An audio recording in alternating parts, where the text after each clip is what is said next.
ಮಕ್ಕಳು ಸಂಸ್ಕಾರಹೀನರಾಗಿ ಬೆಳೆಯುತ್ತಾರೆ. ಅದಕ್ಕೆ ನಾವೆಲ್ಲ ಏನ್ ಮಾಡ್ಬೇಕಾಗ್ಯದ ಅಂತಂದ್ರ ಮಕ್ಕಳಿಗಾಗಿ ಸಮಯವನ್ನ ಕೊಡಬೇಕಾಗ್ಯದ.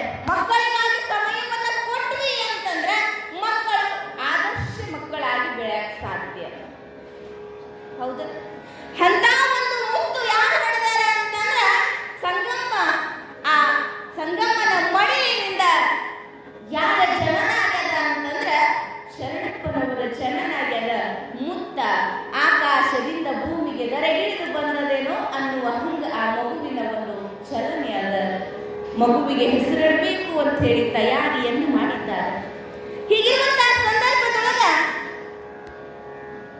ಅಯೋಧ್ಯಾಪುರದ ಒಂದು ಕಾಡಿನೊಳಗ ಯಾರಿದ್ರು ಅಂತಂದ್ರ ಶ್ರವಣ ಮುನಿ ಮತ್ತು ಶ್ರೀಮಂತಿನಿ ಅಂತ ದಂಪತಿಗಳಿದ್ರು. ಯಾರು?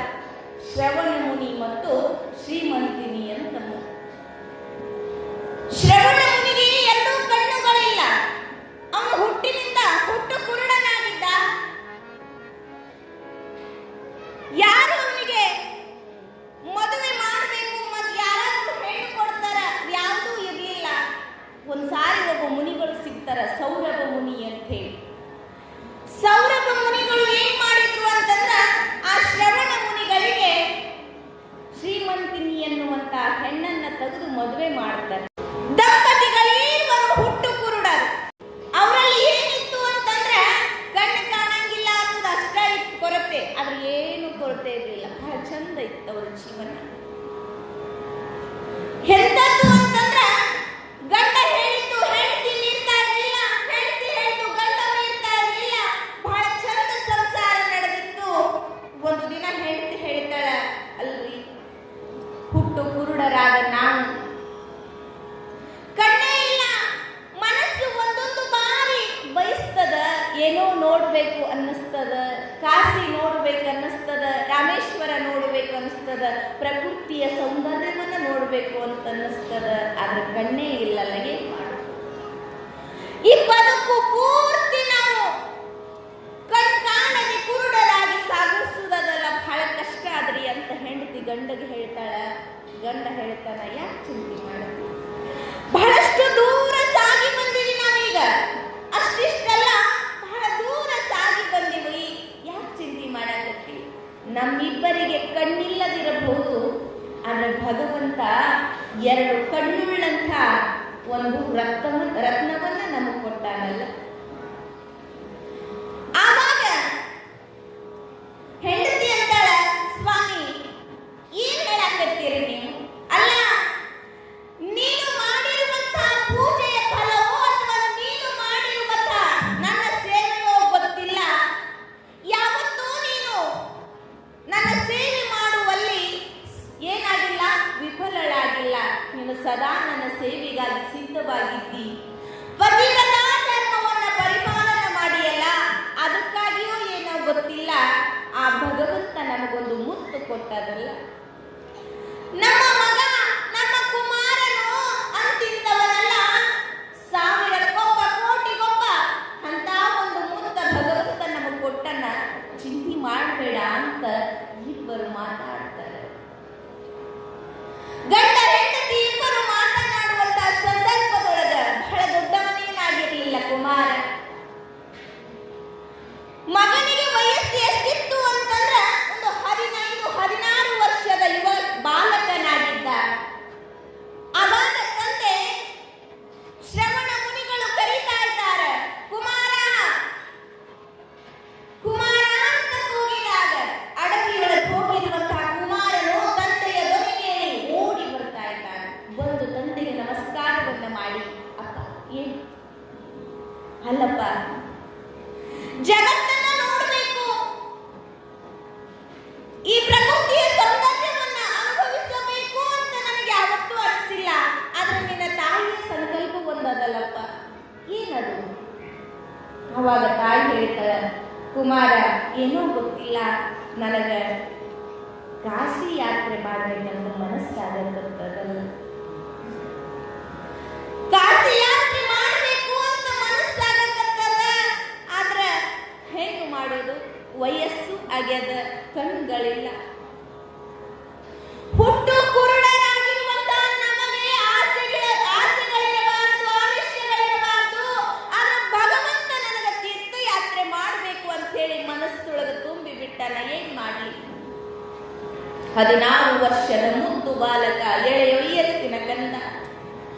ಇನ್ನು ಅವನ ಶಕ್ತಿ ಗಟ್ಟಿಯಾಗಿಲ್ಲ. ಅಂತ ಒಬ್ಬ ಯುವಕ, ಆ ಬಾಲಕ ಕುಮಾರ ಅಂತನ ತಾಯಿಗೆ, ಯವ್ವ ಅಮ್ಮ ಅಂತಾನೆ. 9 ತಿಂಗಳು 9 ದಿನ ನೀನು ನಿನ್ನ ಗರ್ಭದೊಳಗೆ ನನ್ನನ್ನ ಇಟ್ಕೊಂಡು ಎಷ್ಟು ತಿರುಗಿದೆಯೋ, ಎಷ್ಟು ಬಿಸಿಲನ್ನ ಅನುಭವಿಸಿದೆಯೋ, ಎಷ್ಟು ಕಲ್ಲು ಮುಳ್ಳುಗಳೊಳಗೆ ತಿರುಗಾಡಿದೆಯೋ ಯಾರಿಗೆ ಗೊತ್ತದ? ನೀನು ಪಟ್ಟ ಕಷ್ಟದ ಮುಂದೆ ನಾನು ಪಡುವ ಕಷ್ಟ ದೊಡ್ಡದೇನಲ್ಲ. ನಾನು ನಿನ್ನ ಕರ್ಕೊಂಡು ಹೋಗ್ತೀನಿ ಅಂತ ತಾಯಿ ತಂದೆಗೆ ಹೇಳ್ತಾನ. ನಿಮಗೆ ಕಾಶಿ ಯಾತ್ರೆ ಮಾಡಿಸ್ಬೇಕಲ್ಲ, ನಾನು ನಿಮ್ಮನ್ನ ಕರ್ಕೊಂಡು ಹೋಗ್ತೀನಿ ಅಂತ ತಿಳ್ಕೊಂಡು ತಂದೆ ತಾಯಿಗಳಿಗೆ ಹೇಳ್ತಾ ಇದ್ದಾನ. ಆವಾಗ ಶ್ರವಣ ಮುನಿ ಹೇಳ್ತಾ ಇದ್ದಾನ, ಶ್ರೀಮಂತಿ ಯಾರು? ಬೆಳೆಯುವ ಕಂದನಿಗೆ ಇಂಥ ದೊಡ್ಡ ಕೆಲಸ ಕೊಡಬೇಡ ನೀನು. ಅದು ಇನ್ನೂ ಮುದ್ದ ಕಂದ, ಇನ್ನೂ ಬೆಳಿಬೇಕಾಗ್ಯದ. ಅವ ಇಂಥ ಕಷ್ಟ ಅನುಭವಿಸುವುದು ಬೇಡ. ನೀವು ಯಾಕೆ ಇಂಥದ್ದು ವಿಚಾರ ಮಾಡಾಕತ್ತೀರಿ? ನಾವು ಎಲ್ಲಿ ಅದೇನೆಲ್ಲ ಇದೇ ಕಾಶಿ, ಇದೇ ರಾಮೇಶ್ವರ ಅಂತ ಕೈ ಮುಗಿದು ಬಿಡು ಸಾಕು ಅಂತಂದಾಗ ಅವಾಗ ತಾಯಿ ಅಂತಾಳ ಮಗನಿಗೆ, ಬ್ಯಾಡ ಬಿಡು ಕಂದ, ನಮ್ದಿಷ್ಟೇ ಅದ, ನಮಗೆ ನೋಡುವ ಭಾಗ್ಯನೂ ಇಲ್ಲ, ಅಲ್ಲಿ ಹೋಗುವ ಭಾಗ್ಯನೂ ಇಲ್ಲ, ಬಿಟ್ಟು ಬಿಡು ಅಂದಾಗ ಕುಮಾರ ಎದ್ದು ನಿಂತು ಹೇಳ್ತಾ ಇದ್ದಾನ, ಈ ಕುಮಾರ ಅದಾನ, ಈ ನೀನು ಹೆತ್ತ ಮಗ ಅದಾನ, ನೀನ್ ಯಾಕೆ ಚಿಂತೆ ಮಾಡ್ತಿ ಅಂದವನ ಏನು ಮಾಡಿದ ಅಂತಂದ್ರ, ಎರಡು ಕರಡಿಗೆ ಏನು ಮಾಡಿದ, ಮುಂದೆ ತಾಯಿಯನ್ನ ಕೂಡಿಸಿ ಹಿಂದೆ ತಂದೆಯನ್ನ ಕೂಡಿಸಿದ. ಜಗತ್ತಿಗೆ, ಈ ಜಗತ್ತಿನೊಳಗ ತಾಯಿ ತಂದೆ ಬಂಧು ಬಾಂಧವರು ಅನ್ನುವುದನ್ನ ಪರಿಚಯ ಮಾಡಿಸಿರುವಂಥದ್ದು ಯಾರು ಅಂತಂದ್ರೆ ಅದು ತಾಯಿ. ಅದಕ್ಕವಾಗಿ ಮುಂದೆ ಕುಂಡ್ರುವಂತ ತಾಯಿಯನ್ನ ಮುಂದೆ ಕುಂಡಿಸಿದ, ತಂದೆಯನ್ನ ಹಿಂದೆ ಕುಂಡಿಸಿದ. ಎತ್ಕೊಳ್ತನ ಹೆಗಲ ಮ್ಯಾಗ ಭಾರ ಆಗ್ತದ, ಅದ್ರ ಮನಸ್ಸು ಗಟ್ಟಿ ಮಾಡ್ತಾನ. ನನ್ನ ತಾಯಿ ನನ್ನನ್ನ ಹೊತ್ಕೊಂಡು ತಿರುಗಿದಾಳಲ್ಲ, ಇದೇನು ಭಾರವಲ್ಲ ನನಗ, ಇದೇನು ಭಾರವಲ್ಲ ಅಂತ ಹೇಳಿ ಹೆಗಲ ಮೇಲೆ ಹೊತ್ಕೊಂಡು ಹೊರಟಾನ. ಹೋಗ್ತಾನ ಕಲ್ಲು ಅನ್ನಲಿಲ್ಲ, ಮುಳ್ಳು ಅನ್ನಲಿಲ್ಲ, ಹಸಿವು ನೀರಡಿಕೆ ಅನ್ನಲಿಲ್ಲ. ಎಂಥ ಸೇವೆ! ಜಗತ್ತಿನೊಳಗೆ ಯಾವ ಸೇವೆ ಅತಿ ದೊಡ್ಡದು ಅಂತಂದ್ರೆ ಅದು ತಂದೆ ತಾಯಿಗೆ ಮಾಡುವಂತ ಸೇವೆ ಅದಲ್ಲ, ಅದು ಬಹಳ ದೊಡ್ಡ ಸೇವೆ. ಯಾಕಂತಂದ್ರ ಜಗತ್ತಿನೊಳಗೆ ಎಲ್ಲ ಸಿಗ್ತದ್ರಿ, ಎಲ್ಲ ಸಿಗ್ತದೆ. ಇವತ್ತಂತೂ ಎಲ್ಲ ಸಿಗ್ತದೆ, ಎಲ್ಲಿಗೆ ಹೋಗುವ ಅವಶ್ಯಕತೆನೇ ಇಲ್ಲ. ನೀವು ಇದ್ದಲ್ಲಿಗೆ ತಂದು ಕೊಡು ಅಂದ್ರೆ ಎಲ್ಲ ತಂದು ಕೊಡ್ತಾರೆ. ಆದ್ರೆ ತಂದೆ ತಾಯಿಯನ್ನ ಕೊಡು ಅಂತ ಹೇಳಿ ಕೇಳಿದ್ರೆ ಯಾರು ಕೊಡಂಗಿಲ್ಲ. ಏನ್ ಕೊಡ್ತಾರೆ? ಒಬ್ಬ ಹುಡುಗ ಮದುವೆ ಆಗ್ಬೇಕಂತ ಒಂದು ಹುಡುಗಿನ ನೋಡಾಕ್ ಹೋಗ್ತಾನೆ. ಆ ಹುಡುಗಿ ಅಂದ್ರಂತ, ನಾನು ನಿನ್ನ ಮದುವೆ ಆಗಬೇಕಾಗಿತ್ತು ಅಂತಂದ್ರ ನೀನು ನಿನ್ನ ತಾಯಿಯ ಕರಳನ್ನ ಕಿತ್ಕೊಂಡು ತಂದು ನನಗೆ ಕೊಟ್ಟಿ ಅಂತಂದ್ರೆ ನಿನಗೆ ಮದುವೆ ಆಗ್ತೀನಿ ಅಂದ್ರಂತ. ಅವ ಯಾವಾಗ ಮದುವೆಯಾಗಲಿ, ನಾನು ಮದುವೆ ಆಗಲಿ ಅಂದ್ಕೊಂಡು ಏನಂದ, ನನ್ನ ತಾಯಿ ಕರಳು ತಂದು ನಿನಗೆ ಕೊಡ್ತೀನಿ ಅಂತ ಒಪ್ಕೊಂಡು ಮಾಯೆ. ಮನುಷ್ಯನು ಮಾಯೆಯ ಬಲೆಗೆ ಬಿದ್ದ ಅಂತಂದ್ರೆ ಎಲ್ಲ ಸಂಬಂಧಗಳು ಏನಾಗ್ತಾವ? ಹೋಗಿ ತಾಯಿಯ ಹೊಟ್ಟೆಯನ್ನು ಬಲಿತಾ ಇದ್ದಾನೆ. ಬಲಿಯುವ ಸಂದರ್ಭದೊಳಗೆ ತಾಯಿ ಯಾಕಪ್ಪ ಅಂದ್ರೆ ನನ್ನ ಮದುವೆ ಆಗಬೇಕಾದ್ರೆ ನಿನ್ನ ಕರಳು ಬಲಿಬೇಕು ನನಗಂದಾಗ ತಾಯಿ ನಗನಗುತ್ತ ನಿಂತು ಬಿಟ್ರು. ನನ್ನ ಕಂದನಿಂದ ನನ್ನ ಜೀವ ಹೋಗಕತ್ತದ ಅಂತಂದ್ರೆ ನನ್ನಂತ ಪುಣ್ಯವಂತಳೆ ಯಾರು ಅಂತ ಹೇಳಿ ಖುಷಿಯಿಂದ ಪ್ರಾಣವನ್ನು ಬಿಡ್ತಾಳೆ. ಆ ಕರಳನ್ನು ತೆಗೆದುಕೊಂಡು ಓಡಿ ಹೋಗುವಂತ ಸಂದರ್ಭದೊಳಗೆ ಒಂದು ಕಲ್ಲಿಗೆ ಕಾಲು ತಟ್ಟಿ ಬಿಟ್ಟು ಬಿಡ್ತಾಳೆ. ಏನು ನೆಲಕ್ಕೆ ಬಿದ್ದ, ಕರಳು ಹೋಗಿ ದೂರ ಬೀಳ್ತದ. ಈತ ಅಮ್ಮ ಅಂತ ಹೋಗ್ತಾನೆ.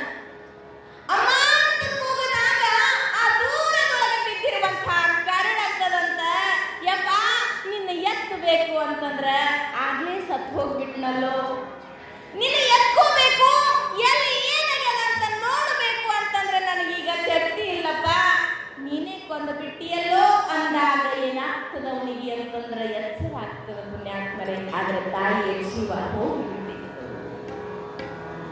ಅದಕ್ಕ ತಂದೆ ತಾಯಿಯ ಋಣವನ್ನು ನಾವೇನಾದ್ರೂ ತೀರಿಸಬೇಕಾಗಿತ್ತು ಅಂತಂದ್ರೆ ಅವರು ಇದ್ದಾಗಲೇ ಅವರ ಸೇವೆಯನ್ನು ಮಾಡಬೇಕಂತ. ತಂದೆ ತಾಯಿಯ ಸೇವೆಗಿಂತ ಮತ್ತೊಂದು ಯಾವ ದೇವರಿಲ್ಲ, ಮತ್ತೊಂದು ಯಾವ ತೀರ್ಥ ಕ್ಷೇತ್ರಗಳೆಲ್ಲ ಪುಣ್ಯಾತ್ಮರೇ ಎಲ್ಲಿ ಅದ ಅಂತಂದ್ರ ಅಲ್ಲಿ ಎಲ್ಲಿ ತಂದೆ ತಾಯಿಯ ಪಾದದಲ್ಲಿ ಅದ ಅಂತ ಹೇಳ್ತಾರೆ. ಹಿಂದೆಲ್ಲ ದೊಡ್ಡವ್ರು ಯಾಕಾಗ್ಯಾರ ಅಂತಂದ್ರ ತಂದೆ ತಾಯಿಯ ಪಾದ ಸೇವೆ ಮಾಡ್ಯಾರಂತ ಅವ್ರು ಇವತ್ತು ದೇವರಾಗ್ಯಾರ. ಈ ಇತಿಹಾಸ ಪುಟದೊಳಗೆ ಅದಾರ. ಹಾಗೆ ಶ್ರವಣ ಕುಮಾರ ಏನು ಮಾಡ್ಯಾನ ಅಂತಂದ್ರ ಕಲ್ಲು ಮುಳ್ಳು ಅನ್ಲಿಲ್ಲ, ಹಸಿವು ನೀರಡಿಕೆ ಅನ್ಲಿಲ್ಲ, ಎತ್ಕೊಂಡು ಹೊರಟನ ಬೆಳೆಯುವ ಬಾಲಕನ ಹೆಗಲು ರಕ್ತ ಆಗ್ಯದ. ಕಾಲಿನೊಳಗ ಮುಳ್ಳು ಚುಚ್ಚಾಗತ್ತವ, ಕಲ್ಲು ಚುಚ್ಚಾಗತ್ತವ, ಆದ್ರೆ ಕೆಳಗಿಳಿಸಿಲ್ಲ. ತಂದೆ ತಾಯಿಯನ್ನ ಎತ್ಕೊಂಡು ಹೊರಟನ. ಬಿಸಿಲಿನ ತಾಪಕ್ಕ ತಂದೆ ತಾಯಿಗಳನ್ನ ಒಂದು ಗಿಡದ ಕೆಳಗಿಳಿಸ್ತಾನ. ತಾಯಿಗಂತಾನ, ಅಮ್ಮ ಈ ಕಾಡಿನೊಳಗೆ ಏನಾದ್ರೂ ಒಂದು ಹಣ್ಣು ಇದ್ರೆ ತಗೊಂಡು ಬರ್ತೀನಿ ಅಂತ ಹೇಳಿ ಹಣ್ಣು ತಗೊಂಡು ಬಂದು ತಾಯಿಗೆ ಹಣ್ಣಿನ ರಸವನ್ನು ಕುಡಿಸ್ತಾನೆ.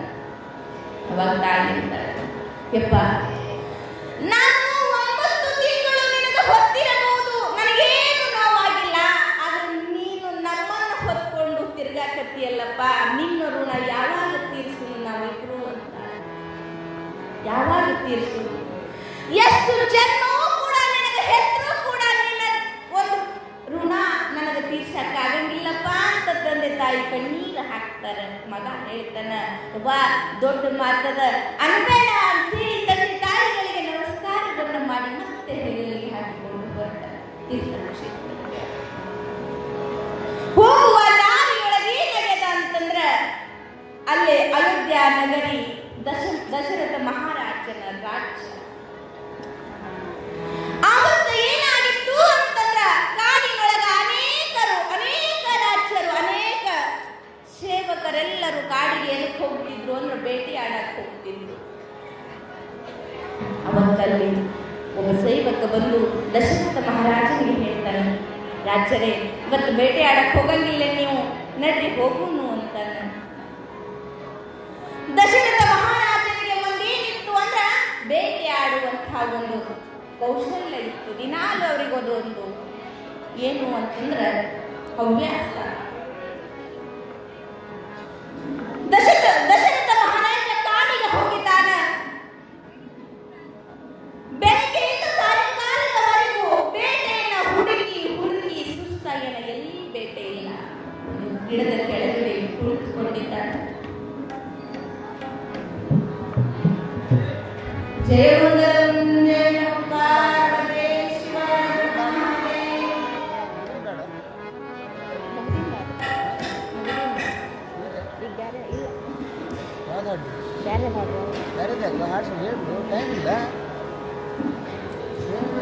ಗದ್ಲು ಮಾಡಕತ್ರಿ, ಗದ್ದಲ್ ಮಾಡಕತ್ರಿ. ಜಯಮಂಗಲಂ ಜಯ ಪಾರ್ವತೇಶ್ವರ.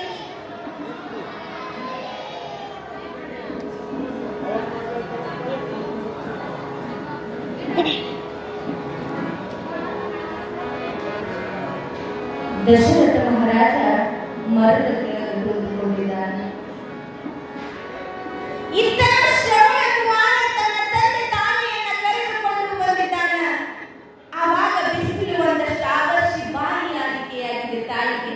ಆವಾಗ ಶ್ರವಣ ಕುಮಾರ, ಯಾಕೋ ನನಗೆ ನೀರಿಡಿಕೆಯಾಗಿದೆಯಲ್ಲ, ಬಾಯಾರಿದೆಯಪ್ಪ, ನೀರು ಸಿಗ್ತವನು ಎಲ್ಲರ ತಗೊಂಡು ಬಾ ಅಂತ ಮಗನಿಗೆ ತಾಯಿ ಹೇಳ್ತಾ ಇದ್ದಾಳೆ. ಆವಾಗ ಶ್ರವಣ ಕುಮಾರ ಅಂತಾನೆ, ಅಮ್ಮ ಇಲ್ಲಿ ಕುತ್ಕೋರಿ, ನಾನು ಇಲ್ಲಿ ಸಮೀಪದ ಸರೋವರ, ಆ ಸರೋವರಕ್ಕೆ ಹೋಗಿ ನೀರನ್ನ ತೆಗೆದುಕೊಂಡು ಬರ್ತೀನಿ ಅಂತ ಹೇಳಿ ಅವರನ್ನಲ್ಲಿ ಕೂಡಿಸಿ ಹೋಗ್ತಾ ಇದ್ದಾನೆ. ಸರೋವರದ ಸಮೀಪಕ್ಕೆ ಹೋಗ್ತಾ ಹರಿಯ ಸ್ಮರಣೆಯನ್ನ ಮಾಡ್ತಾನ, ಹರನ ಸ್ಮರಣೆಯನ್ನ ಮಾಡ್ತಾನ. ನಾನು ಎಂತ ಭಾಗ್ಯಶಾಲಿ, ನಾನು ಎಂತ ಭಾಗ್ಯಶಾಲಿ, ನನ್ನಂತಹ ತಂದೆ ತಾಯಿಯನ್ನ ಪಡೆದ ನಾನೇ ಪುಣ್ಯಾತ್ಮ.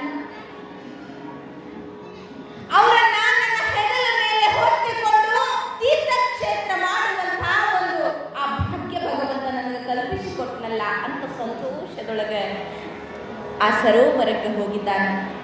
ಸರೋವರದ ಹತ್ತಿರ ಹೋಗಿ ನೀರನ್ನು ತುಂಬುವಂತಹ ಸಂದರ್ಭದೊಳಗೆ ಏನಾಗ್ಯದ ಅಂತಂದ್ರ ಆ ನೀರು ತುಂಬುವಂತಹ ಶಬ್ದ, ಕೊಡ ತುಂಬುವಾಗ ಶಬ್ದ ಆಗ್ತದಲ್ಲ, ಹುಡು ಹುಡು ಅಂತೇಳಿ ಆ ಶಬ್ದದ ಒಂದು ಆ ಸ್ವರ ಎಲ್ಲಿ ಹೋಗಿ ಮುಟ್ಟ್ಯದ ಅಂತಂದ್ರೆ ದಶರಥ ಮಹಾರಾಜನ ಕಿವಿಗೆ ಬಿದ್ದದ. ಮುಂಜಾನೆಯಿಂದ ಸಾಯಂಕಾಲದವರೆಗೂ ಬೇಟೆಗಾಗಿ ಕಾಲು ಕುಳಿತ ದಶರಥ ಮಹಾರಾಜನಿಗೆ ಖುಷಿ ಆಗ್ತದ. ಓಹೋ, ಯಾವುದೋ ಒಂದು ದೊಡ್ಡ ಪ್ರಾಣಿ ನನಗೆ ಬಲಿಯಾಯಿತು ಅಂತ ತಿಳ್ಕೊಂಡು ಶಬ್ದವೇದಿ ಬಾಣವನ್ನು ಪ್ರಯೋಗ ಮಾಡಿದ. ತಂದೆ ತಾಯಿಯನ್ನ ಮನದೊಳಗಿಟ್ಟುಕೊಂಡು ನೀರು ತುಂಬುವಂತ ಆ ಮುದ್ದು ಬಾಲಕ ಬಾಗಿ ನೀರು ತುಂಬಿದ್ದ. ದಶರಥ ಮಹಾರಾಜ ಬಿಟ್ಟಂತ ಬಾಣ ಬಂದು ಆ ಕುಮಾರನ ಎದೆಗೆ ತಾಕಿ ಬಿಟ್ಟು, ಏನು ಬಾಣ ಬಂದು ತಾಕ್ತೋ ಅಮ್ಮ ಅಂತ ಕೂಗ್ತಾ ಇದ್ದಾನೆ. ಅಮ್ಮ ಅಂತ ಕೂಗಿದ ಧ್ವನಿಯೇನೋ ತಾಯಿಯ ಕಿವಿಗೆ ಮುಟ್ಟುವರೊಳಗಾಗಿ ನೆಲಕ್ಕೆ ಬಿದ್ದಾನ. ಆ ಕ್ಷಣ ದಶರಥ ಮಹಾರಾಜ ಓಡಿ ಬರ್ತಾ ಇದ್ದಾನೆ. ಓಡಿ ಬಂದು ನೋಡಿದ್ರೆ ನೆಲಕ್ಕೆ ಬಿದ್ದಿದ್ದ ಆ ಕುಮಾರನನ್ನು ನೋಡಿದ ತಕ್ಷಣ ದಶರಥ ಮಹಾರಾಜ ಅಳಾಗ್ತಿರ್ತ. ಯಾವತ್ತು ಮಾಡದ ಇರುವಂತ ಅಧರ್ಮ ಇವತ್ತು ನನ್ನಿಂದ ಆಯ್ತಲ್ಲ, ಹೇ ಭಗವಂತ, ಯಾಕೆ ಈ ಕರ್ಮವನ್ನು ನನ್ನಿಂದ ಮಾಡಿಸಿದಿ? ಗೊತ್ತಿಲ್ಲದ ಗುರಿ ಇಲ್ಲದ ಒಂದು ಅನಾಥ ಕಂದನನ್ನ ನನ್ನಿಂದ ಸಾಯಿಸಿಬಿಟ್ಟಿಯಲ್ಲ ಅಂತ ಹೇಳಿ ದುಃಖದೊಳಗ ಆ ಕಂದನನ್ನ ಎತ್ಕೊಂಡ. ಆವಾಗ ಆ ಕುಮಾರನ ಬಾಯಿಂದ ಬರ್ತಿತ್ತು, ನನ್ನ ತಂದೆ, ನನ್ನ ತಾಯಿ. ಆವಾಗ ದಶರಥ ಮಹಾರಾಜ ಕೇಳ್ತಾನ, ಏನು, ಯಾರು ನೀನು? ನಾನು ಶ್ರವಣ ಕುಮಾರ ಅಂತೇಳಿ ಶ್ರವಣ ಮುನಿಯ ಮಗ ಆಗಿನೇ. ನನ್ನ ತಂದೆ ತಾಯಿಗಳು ಕಾಡಿನೊಳಗೆ ಕುಂತಿದ್ದಾರೆ, ನೀರು ನೀರು ಅಂತ ಹೇಳಿ ಮೊದಲು ಹೋಗಿ ನನ್ನ ತಂದೆ ತಾಯಿಗೆ ನೀರು ಕೊಡಿಸ್ರಿ. ನನ್ನ ತಂದೆ ತಾಯಿ ನೀರು ಕುಡಿಯುವವರೆಗೂ ನನ್ನ ವಿಚಾರವನ್ನು ನೀವು ಹೇಳಬೇಡ್ರಿ, ಮತ್ತು ನೀವು ಯಾರು ಅಂತ ಕೂಡ ಅವರಿಗೆ ಹೇಳಬಾರದು ಅಂತ ಹೇಳಿ ಮಾತನ್ನು ತೆಗೆದುಕೊಳ್ತಾ ಇದ್ದಾರೆ. ಆ ತಕ್ಷಣ ಕುಮಾರ ಹೇಳ್ತಾನೆ, ದಶರಥ ಮಹಾರಾಜ, ನನ್ನ ತಂದೆ ತಾಯಿ ಹತ್ರ ಕರ್ಕೊಂಡು ಹೋಗುವುದರೊಳಗಾಗಿ ನನ್ನ ಜೀವ ಹೋಗಿ ಬಿಡ್ತದ. ಅದಕ್ಕೆ ರಾಜ ನಿನಗೆ ಕೈ ಮುಗಿದು ಕೇಳಿಕೊಳ್ತಾ ಇದ್ದೀನಿ, ತಾಗಿರುವ ಆ ಬಾಣವನ್ನು ಕೆತ್ತಿ ಬಿಡು. ದಶರಥ ಮಹಾರಾಜ ದುಃಖದೊಳಗ ಆ ಬಾಣವನ್ನು ಕೆತ್ತಿದ ತಕ್ಷಣ ಕುಮಾರನ ಜೀವ ಹೊರಟು ಹೋಗ್ತದೆ. ಇಂಥ ಮಗನ ಜೀವ ಹೋಗ್ತದ ಅತ್ತ ಶ್ರವಣ ಮುನಿ ಹೆಂಡತಿಗೆ ಅಂತನ ಕಂದ ಹೋಗಿ ಬಹಳ ಹೊತ್ತಾತಲ್ಲ. ಕುಮಾರನ ಹೋಗಿ ಸಮಯವೇ ಕಳೆದು ಹೋಯ್ತು, ಯಾಕೆ ಬಂದಿಲ್ಲ? ಅವಾಗ ಹೆಂಡತಿ ಅಂತಲ್ಲ, ಬರ್ಬೋದೇನೋ ರೀ, ಈಗ ಬರ್ತಾನೆ, ಇನ್ನಷ್ಟೊತ್ತಿಗೆ ಬರ್ತಾನೆ. ಅಷ್ಟೊತ್ತಿಗೆ ಹೆಜ್ಜೆಯನ್ನಿಡುತ್ತಾ ಸಮಾಧಾನವಾಗಿ ದಶರಥ ಮಹಾರಾಜ ಆ ಶ್ರವಣ ಕುಮಾರನ ಶವದ ಜೊತೆಗೆ ನೀರನ್ನು ತೆಗೆದುಕೊಂಡು ಬಂದಿದ್ದಾನೆ. ಆ ನೀರನ್ನು ತಂದು ಆ ತಾಯಿಯ ಕೈಗೆ ಕೊಡ್ತಾ ಇದ್ದಾನ. ಆವಾಗ ಯಾರಪ್ಪ ನೀನು ಅಂದರು. ಯಾರಪ್ಪ ನೀನು ಅಂದಾಗ, ನಾನು ನಿಮ್ಮ ಮಗ ಶ್ರವಣ ಅಲ್ಲ, ನಾನು ಹೆತ್ತ ಹೊತ್ತ ಮಗನನ್ನ ಕಂಡು ಹಿಡಿಯಾಕ ನಾನು ಮೂರ್ಖಳಲ್ಲ. ನೀನು ನನ್ನ ಕಂದನಲ್ಲ, ನೀನು ಯಾರು? ನನ್ನ ಕಂದ ಎಲ್ಲಿ? ನನ್ನ ಕುಮಾರನಲ್ಲಿ ಹೇಳು. ಅವಾಗ ದಶರಥ ಮಹಾರಾಜ ಹೇಳ್ತಾ ಇದ್ದಾನ, ಮೊದಲು ನೀರು ಕೊಡಿ, ಕುಡಿದ ಮೇಲೆ ನಿನ್ನ ಕಂದ ಎಲ್ಲದಾನ ಅಂತ ಹೇಳ್ತೀನಿ. ಇಲ್ಲ, ಮೊದಲು ನನ್ನ ಮಗ ಎಲ್ಲಿ ಅಂತ ಹೇಳು, ಇಲ್ಲದಿದ್ರೆ ನೀರು ಕುಡಿಯಿಲ್ಲ ಅಂತಂದಾಗ ದಶರಥ ಮಹಾರಾಜ ಹೇಳ್ತಾ ಇದ್ದಾನೆ, ಅಯೋಧ್ಯ ನಗರವನ್ನು ಆಳುತ್ತಿರುವಂತಹ ಚಕ್ರವರ್ತಿ ದಶರಥ ಮಹಾರಾಜ, ನಾನು ಈ ರಾಜ್ಯವನ್ನು ಆಳುವಂತಹ ದಶರಥ ಮಹಾರಾಜ ಅಂತಂದಾಗ ಆವಾಗ ಅವರಂತಾರ, ಯಪ್ಪ, ನಿನ್ನ ಸ್ವಾಗತ ಮಾಡಾಕು ನಮ್ಮಲ್ಲಿ ಯಾರು ಇಲ್ಲ, ನಿನ್ನನ್ನ ಕರೆದು ಕೂಡ್ಸಾಕು ನನ್ನ ಮಗ ನೀರು ತರಕ್ ಹೋಗ್ಯಾನ. ಯಪ್ಪ, ನೀವು ದೊಡ್ಡವರು ಬಂದಿರಿ, ಉದ್ಕೂರಿ ಅಂತಾರೆ. ಆವಾಗ ಶ್ರವಣ ಮುನಿ ಮಗನನ್ನ ಕೂಗ್ತಾನ, ತಾಂಡವ ಅಂತೇಳಿ. ತಾಂಡವ ಅಂತೇಳಿ ಮಗನನ್ನ ಕೂಗಿದಾಗ ಎಲ್ಲಿ ತಾಂಡವ? ಕುಮಾರ ಸತ್ತು ಹೋಗ್ಯಾನ. ದಶರಥ ಮಹಾರಾಜ ಅಂತಾನ, ಏನೋ ನಡೆದು ಹೋಗ್ಯದ. ಏನು ನಡೆದದ ಅಂತಂದ್ರ ಗೊತ್ತಿಲ್ಲ. ಮುಂಜಾನಿನಿಂದ ಸಾಯಂಕಾಲದವರೆಗೆ ಬೇಟೆಯಾಡುವಂತಹ ಸಂದರ್ಭದೊಳಗ ಬೇಟೆ ಸಿಗದೇ ಇರುವ ಕಾರಣ ಕಾದ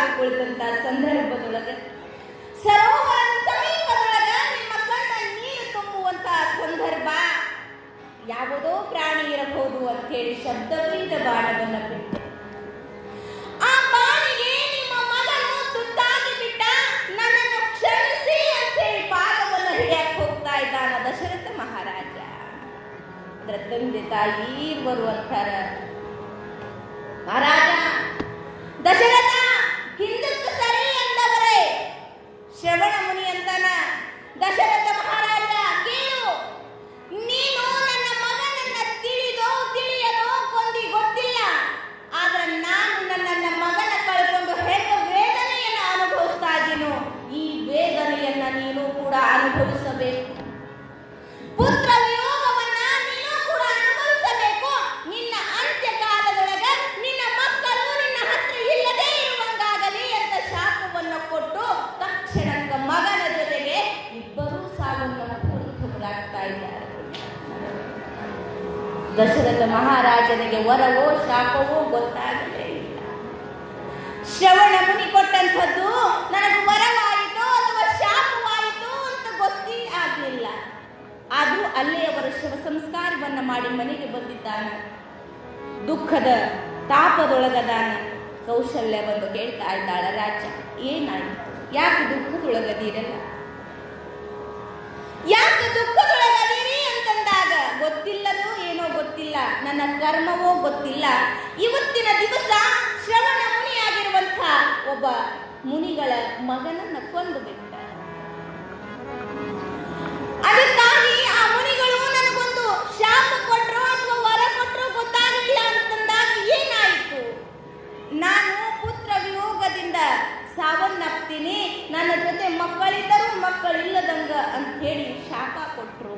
ಆವಾಗ ಕೌಶಲ್ಯ ಹೇಳ್ತಾ ಇದ್ದಾಳ, ರಾಜ ನಮಗೆ ಮಕ್ಕಳಿಲ್ಲ, ರಾಜ ನಮಗೆ ಮಕ್ಕಳಿಲ್ಲ, ಹಾಗಾದ್ರೆ ಮುನಿಗಳು ನಮಗೆ ಮಕ್ಕಳಾಗ್ತವೆ ಅಂತ ಹೇಳಿ ವರನ್ನು ಕೊಟ್ಟಾರ, ಅದಕ್ಕೆ ನಾವು ಸುಖ ಪಡಬೇಕು ಅಂತ ಹೇಳಿ ಸಂತೋಷವನ್ನು ಪಡ್ತಾರೆ. ಆದ್ರೆ ಅದು ಶಾಪವೂ ಆಗ್ತದೆ, ವರವೂ ಆಗ್ತದೆ. ಯಾಕಂದರೆ ದಶರಥ ಮಹಾರಾಜ ಸಾಯುವಂತಹ ಸಂದರ್ಭದೊಳಗೆ 4 ಜನ ಮಕ್ಕಳಿದ್ದರೂ ಕೂಡ ಅವತ್ತಿನ ಕ್ಷಣ ಅವನ ಹತ್ರ ಯಾರೂ ಇರಲಿಲ್ಲ. ಅಂದ್ರೆ ಒಬ್ಬ ಮುನಿಗಳು, ಒಬ್ಬ ಶರಣರು, ಒಬ್ಬ ಸಂತರು ಕೊಟ್ಟ ಮಾತ, ನುಡಿದಂತಹ ನುಡಿ ಯಾವತ್ತೂ ಸುಳ್ಳಾಗಂಗಿಲ್ಲ ಅಂತ ಒಬ್ಬ ಸತ್ಯ ಪುರುಷನ ಇತಿಹಾಸ ಯಾವುದು ಅಂತಂದ್ರೆ ಶ್ರವಣ ಕುಮಾರ ತನ್ನ 16 ಯುವಕ ವಯಸ್ಸಿನೊಳಗಿದ್ದರೂ ಕೂಡ ಜಗತ್ತಿನೊಳಗೆ ಹುಟ್ಟಿದರೆ ಇಂಥದ್ದೊಂದು ಮುತ್ತು ಹುಟ್ಟಬೇಕು ಅನ್ನುವಂಥದ್ದನ್ನ ಇತಿಹಾಸದ ಪುಟದೊಳಗೆ ಇರುವಂಗ ಮಾಡಿ ಹೋದಂಥವ ಯಾರು ಅಂತಂದ್ರೆ ಅದು ಶ್ರವಣ ಕುಮಾರ ಅನ್ನುವಂಥದ್ದು. ಅದಕ್ಕೆ ಮಕ್ಕಳು ಎಂಥವು ಹುಟ್ಟಬೇಕು ಅಂತಂದ್ರೆ ಶ್ರವಣ ಕುಮಾರನಂಥ ಮಕ್ಕಳಾಗಬೇಕು ಅಂತೇಳಿ ತಂದೆ ತಾಯಿ ನೆಲೆ ಮಾಡಬೇಕು ಅಂತಂದ್ರೆ ಸಂಕಲ್ಪ ಮಾಡ್ಕೊಳ್ಬೇಕು. ಅದಕ್ಕೆ ಅದೇ ತೆರವಾಗಿ ಜಗತ್ತಿನ ಧರ್ಮವನ್ನು ಎತ್ತಿ ಹಿಡಿಯಾಕ ಅಂತ ಹೇಳಿ ಯಾರು ಹುಟ್ಟ್ಯಾರ ಅಂತಂದ್ರೆ ಕಲಬುರಗಿಯ ವಾಸ ಶರಣಬಸವರ ಜನನಾಗ್ಯದ ಇವತ್ತಿನ